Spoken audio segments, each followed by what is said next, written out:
மூலிகை அரசி விலாக் சேனலுக்கு உங்களை அன்புடன் வரவேற்கின்றேன். இயற்கை காட்சி நல்லா இருக்குதா?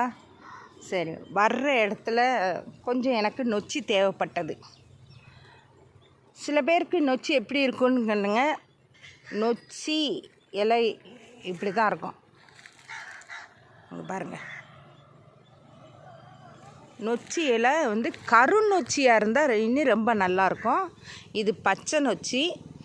இந்த நொச்சி எதுக்காக யூஸ்ன்னு கேட்டிங்கன்னா, கைகால் வலி, கொடைச்சல், நமப்பு, வேதனை எந்த நேரமும் எடுத்துக்கிட்டு இருக்கோம். என்ன செய்கிறதுன்னு தெரியல. தலைவலி வேறு, காணாத குறைக்கு தலைவலி வேறு பிச்சுக்கிட்டு போகும்.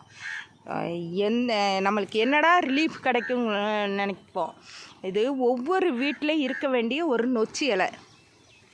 தெலுங்கில் வந்து நொச்சி அப்படின்னா வலின்னு அர்த்தம். அந்த தெலுங்குலேருந்து வந்த ஒரு மொழி தான் நொச்சி இலை.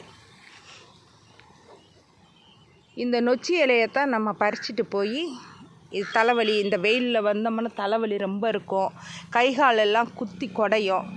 இதோடைய விதைகள் எடுத்துகிட்டு போய் நம்ம வீட்டில் போய் தூவி விட்டோம்னா ரொம்ப நல்லது. நம்மளுக்கு தேவையான போது நம்ம பறிச்சுக்கிடலாம்.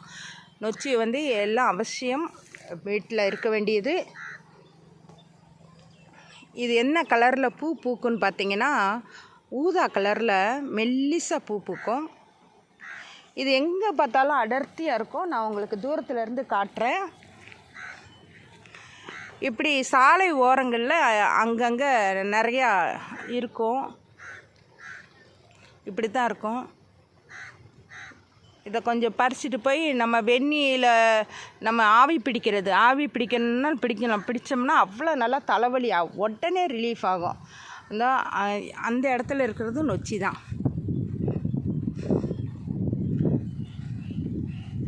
அங்கே பாருங்கள், அந்த கூண்டு மாதிரி தெரியுதா? அதுவும் நொச்சி தான். இதுவும் நொச்சி இலை தான். நம்ம இதிலேருந்தே உங்களுக்கு தெரியும், ஈஸியாக நொச்சி இலையை வீட்டில் வளர்க்கலாங்கிறது. நம்ம இந்த அளவுக்கு படர்த்து வளர்க்கலனாலும் ஒடிச்சு விட்டு நம்ம தேவையான அளவுக்கு நம்ம யூஸ் பண்ணிக்கலாம். சடார்னு இந்த நொச்சி இலை வந்து ஒரு பெரிய மரமாகும். நம்ம தேவைக்கு நம்ம வந்து வளர்த்துக்கிடலாம். வீடியோ பிடிச்சிருந்தால் லைக் பண்ணுங்கள், ஷேர் பண்ணுங்கள், கமெண்ட் பண்ணுங்கள்.